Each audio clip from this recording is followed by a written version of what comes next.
Bonjour à tous. Oui, nous l'avons fait. C'est par ces mots historiques, ces quelques mots, que pour la première fois, il y a un aveu en public d'un haut responsable gouvernemental américain pour dire que les États-Unis sont derrière ce qui a mené au Covid, avec toute la suite. Et ça a fait un effet énorme aux États-Unis, des aveux, je vais vous expliquer. Elon Musk, du coup, s'en mêle et demande l'arrestation et le jugement du docteur Anthony Fauci. Et ça donne un écho mondial à tout ça. Et évidemment, on se dit qu'on veut le pendant français, et y compris à la Commission européenne de tout ça. La Commission européenne, on s'en occupe. C'est le fameux procès que nous menons. Je vous ai fait vendredi dernier dans le direct. Allez voir si vous n'avez pas vu le compte-rendu de la première audience à Liège. 3 pour les parties plaignantes, dont nous sommes, et 0 pour Ursula von der Leyen. Et tant mieux. Et puis, on pense à des non-français dont on estime qu'ils doivent aussi payer et être jugés. C'est ça l'état de droit. Bon.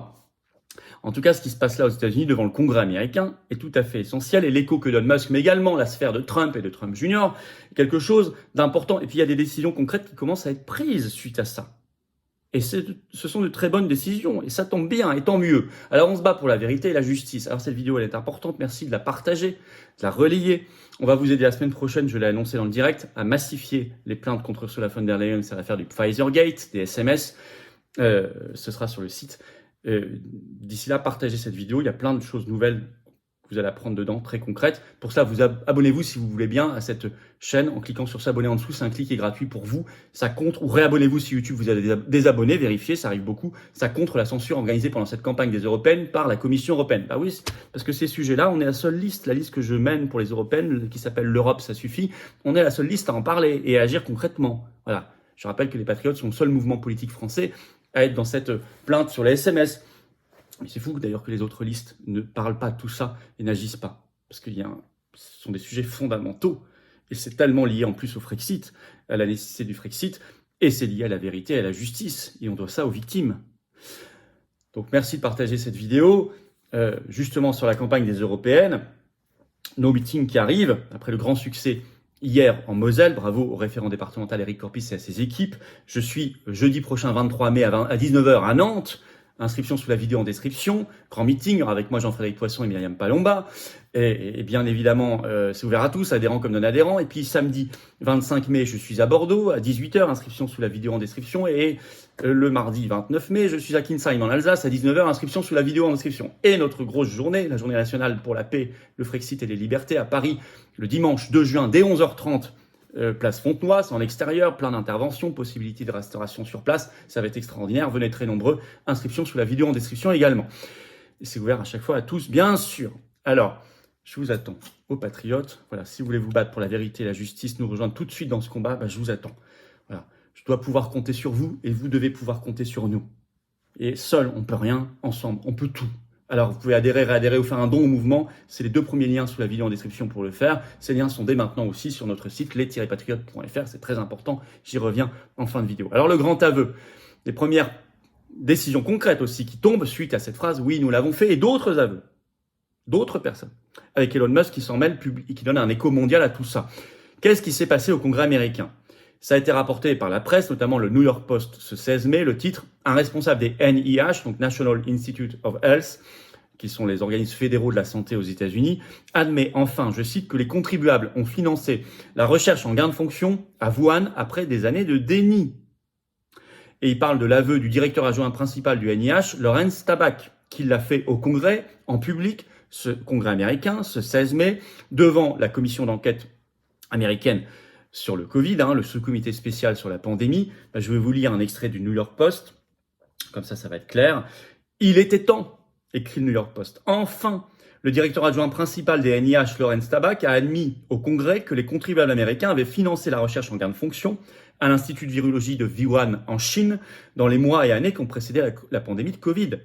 Dr Tabak a demandé, il a été questionné par l'élu représentante Debbie Lesko, qui siège donc bien sûr dans cette commission d'enquête. Elle lui a demandé « Les NIH ont-ils financé la recherche en gain de fonction à l'Institut de virologie de Wuhan par l'intermédiaire de l'ONG EcoHealth Alliance ?» Il répond « Cela dépend de votre définition de la recherche en gain de fonction », a répondu Tabak. « Si vous parlez du terme générique, oui, nous l'avons fait. » Et le New York Post précise à raison, après plus de 4 ans de déni et de réponses évasives de la part des responsables fédéraux de la santé publique, y compris Tabac lui-même, et y compris le docteur Anthony Fauci. On va reparler de Fauci. Ça y est, maintenant, ils avouent clairement. Et ils ont été surpris. Fox News le note dans un reportage sur tout ça, le 17 mai. Le sénateur Brad Wenstrup, il est intervenu à l'antenne sur Fox News. C'est lui qui dirige cette commission d'enquête. Et il déclare « Les NIH admettent enfin avoir financé la recherche sur les gains de fonction. C'est un aveu très surprenant. » Parce que je crois qu'ils s'attendaient encore à des réponses très évasives. Eh bien non. Alors il y a des premières mesures concrètes, ça qui est intéressant, qui sont prises suite à ça immédiatement. Parce qu'il y avait déjà eu l'audition publique pour la première fois au Congrès américain le 1er mai dernier, je vous l'avais dit, du directeur de l'ONG EcoHealth Alliance, et qui avait fait aussi un aveu. Et donc, résultat, Fox News nous apprend ce 15 mai, le titre « Origine du Covid, le ministère de la Santé américain suspend les subventions à l'ONG EcoHealth Alliance après avoir eu la preuve de la présence de fonds du contribuable américain qui ont été utilisés dans des recherches risquées. » Et le ministère américain annonce une suspension immédiate de tous les fonds alloués à cette ONG. Il était temps, là aussi. Mais ça y est. Et ce qui est intéressant, alors on parle de quoi? Des recherches en gain de fonction, ils disent des recherches risquées. Bah oui, je vous rappelle qu'une recherche en gain de fonction, ça veut dire que vous prenez un virus, ici c'est la famille des coronavirus, et vous les traficotez dans des laboratoires pour les rendre plus performants, entre guillemets, plus mortels, plus résistants, plus contagieux, etc. Alors, selon le ministère, je cite toujours, EcoHealth Alliance a volontairement violé les conditions d'une subvention de plusieurs millions de dollars des NIH. Et on le sait par le témoignage au Congrès le 1er mai dernier du directeur d'EcoHealth Alliance, Peter Daszak, qui dirige cette ONG. Et résultat, le sénateur américain qui dirige cette commission d'enquête au Congrès, il dit maintenant elle est loin d'être terminée. Je vais vous citer un extrait. Wenstrup dit que l'enquête de sa commission d'enquête et sur EcoHealth Alliance est loin d'être terminée. Dr Daszak et son équipe sont toujours tenus de produire tous les documents en suspens, de répondre aux questions du sous-comité restreint, en particulier lié à la malhonnêteté potentielle de Daszak sous serment, a-t-il déclaré. Nous tiendrons EcoHealth responsable de tout gaspillage, fraude, abus, et nous nous engageons à découvrir toute activité illégale, y compris le mensonge au Congrès, au NIH ou à l'inspecteur général. On parle de fraude, de mensonge, d'activité illégale, les mots claquent, qu'on aimerait avoir les mêmes mots dans la bouche de parlementaires français. Et autre décision concrète qui tombe, et c'est en dernière minute, on trouve l'info sur le site même web de la Chambre des représentants américaine, donc une des deux branches du Congrès, ce 18 mai, on apprend la convocation là dans quelques jours, le 22 mai, du docteur David Morens, qui est le principal conseiller du docteur Fauci. Et Morens va être convoqué en public au Congrès le 22 mai. Et ça va chauffer pour lui parce que regardez comment est rédigée sa convocation. Cette audience examinera des preuves écrasantes qui montrent que le docteur Morens, ancien conseiller principal du docteur Fauci et de l'Institut national des allergies et maladies infectieuses, le NIAID, a délibérément obstrué l'enquête de la commission d'enquête Covid pour protéger le docteur Fauci. Je cite toujours, il existe également des preuves significatives du docteur Morens qu'il a utilisé son ou ses mails personnels pour subvertir des lois fédérales sur la publication de documents. Dans de nouveaux courriels découverts par la commission d'enquête, le docteur Morens semble saper activement les opérations du gouvernement américain en partageant des informations internes sur le NIAID et les NIH avec son meilleur ami, c'est entre guillemets parce que c'est lui-même qui l'appelle comme ça, le président d'EcoHealth Alliance, le docteur Peter Daszak. Bon, vu les termes de la convocation, je pense qu'il vaut mieux qu'il se prépare là, le 22 mai, c'est dans quelques jours, parce que ça va chauffer, on en reparlera. Alors Musk et même Trump Junior, cette sphère-là s'en mêle, ce qui donne un écho et une dimension mondiale à l'affaire, puisqu'il y a eu un tweet très commenté, très repris par la presse, sur son compte X le 17 mai de Elon Musk lui-même, qui a écrit « Arrêtez Fauci et poursuivez-le en justice ». Repris par la presse, par exemple, le New York Post le 17 mai a fait ce titre « Elon Musk exige l'arrestation et des poursuites contre Anthony Fauci ». Repris aussi, tout ça, par les amis de Trump et Trump Junior, le fils de Donald Trump, en soutien à cet appel, qui ont mis des tweets qui ont fait aussi des millions de vues, sachant que celui de Musk a fait des dizaines et des dizaines de millions de vues. Donc ça donne un écho mondial considérable. Alors Fauci, mais justement, sera entendu pour la première fois publiquement, oh là là, on va regarder ça et on va en parler ici, par le Congrès américain, et c'est dans quelques jours, le 3 juin. Ça va être un grand moment. Et lors de sa convocation, le Washington Post a fait un article le 24 avril dernier en parlant déjà de quelques questions à aborder. Alors je vais vous lire tout ça. Fauci, qui a aidé à diriger les efforts des administrations américaines pour lutter contre le virus, doit témoigner le 3 juin devant la commission d'enquête. Les législateurs devant le presser de questions sur les origines encore inconnues de la pandémie, les obligations vaccinales et d'autres questions qui restent politiquement sensibles. Bon, il a intérêt lui aussi à se préparer. C'est la première fois que ce sera en public. Alors tout ça, évidemment, il faut que ça aille jusqu'au bout parce qu'on veut, bien sûr, un versant français de tout cela. Voilà. Sauf que c'est les parlementaires qui devraient faire ça. Sauf que, désolé, de LFI au RN, ils n'ont pas fait le boulot. J'ai même vu maintenant que le RN avait qualifié récemment sur Twitter les plaintes en Belgique, nos plaintes là sur l'affaire du Pfizergate, de parasites. Déjà que le RN avait qualifié nos manifestations pour la liberté contre le pass, pour les suspendus, etc., de dinguerie. Bon, de mieux en mieux. Fermons cette parenthèse. En tout cas, ils n'ont pas fait le boulot, donc voilà, il n'y a pas la commission d'enquête, il n'y a pas ce qu'il faut en France. Ben, désolé, ils n'ont pas fait le boulot. Les parlementaires n'ont pas fait le boulot. RN, LFI, LR, PS, VER, PCF, désolé, ils n'ont pas fait le boulot.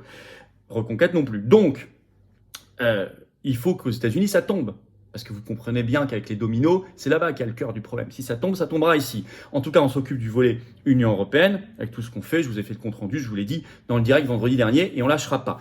Et notre colistier, Marc Doyer, je suis très fier qu'il soit sur notre liste aux européennes, celle que je mène, l'Europe, ça suffit, qui est le porte-parole de l'association de victimes d'effets secondaires, Verity France. Marc Doyer, notre colistier, lui, il est particulièrement impliqué là-dessus. Vous pouvez lui faire confiance et nous faire confiance. Il lâchera pas et on lâchera pas le morceau.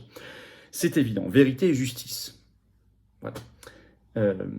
Merci de faire connaître la liste aux européennes que je mène. Merci de partager cette vidéo. C'est pareil. Merci pour cela de vous abonner ou réabonner à cette chaîne YouTube par un petit clic en dessous. C'est un clic, c'est gratuit. Et ça aide à la diffusion de tout ce combat et de ces vidéos. Et ça contre la censure de la Commission européenne organisée pendant cette campagne des élections européennes. Un petit clic en dessous, en particulier contre les souverainistes. Merci à vous.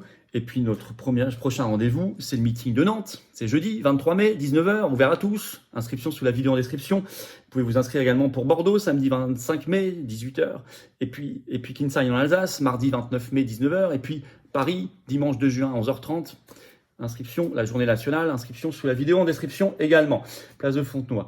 Je vous attends, patriotes. Voilà, je vous en parlais, c'est tellement important. L'orange de l'espérance, de la confiance, de l'avenir, notre libération, du Frexit, de la paix, puis de la vérité et de la justice. On se bat pour nos enfants. Hein. Myriam Palomba, deuxième de liste, l'a dit hier en meeting. Elle a dit, moi je le fais, vous savez, je le fais pour nos gamins et tous nos enfants, pour les générations futures derrière. Bah, ça résume magnifiquement le combat. Je veux dire, c'est tellement essentiel. Vous retrouverez ces valeurs-là, ces belles valeurs aux patriotes. Vous pouvez adhérer dès maintenant. Pour le faire, c'est le premier lien sous la vidéo en description. Ce lien est également en commentaire épinglé. Une petite fiche maintenant sur l'écran et dans quelques secondes, un lien sur l'écran. C'est facile. Faire un don au mouvement pour nous aider à financer ces actions et les européennes qui coûtent 1 million d'euros à notre charge. Faire un don, c'est le deuxième lien sous la vidéo en description. Et tout ça, adhésion don, c'est défiscaliser aux 2/3 de vos impôts. Ça fait baisser massivement, concrètement, vos impôts. Profitez-en, plutôt que de donner ça au fisc de Macron qui en fera n'importe quoi, encore une fois, avec votre argent. Et on n'a pas les soutiens, les millions, les milliards, les copains, les banques, les médias du système. Nous, on n'a pas tout ça. Non, vous le savez, on les a contre nous. Tous ces liens se retrouvent sur notre site, bien sûr, les-patriotes.fr dès maintenant. Bravo aux donateurs, aux réadhérents, bienvenue aux nouveaux adhérents patriotes. Vive la France.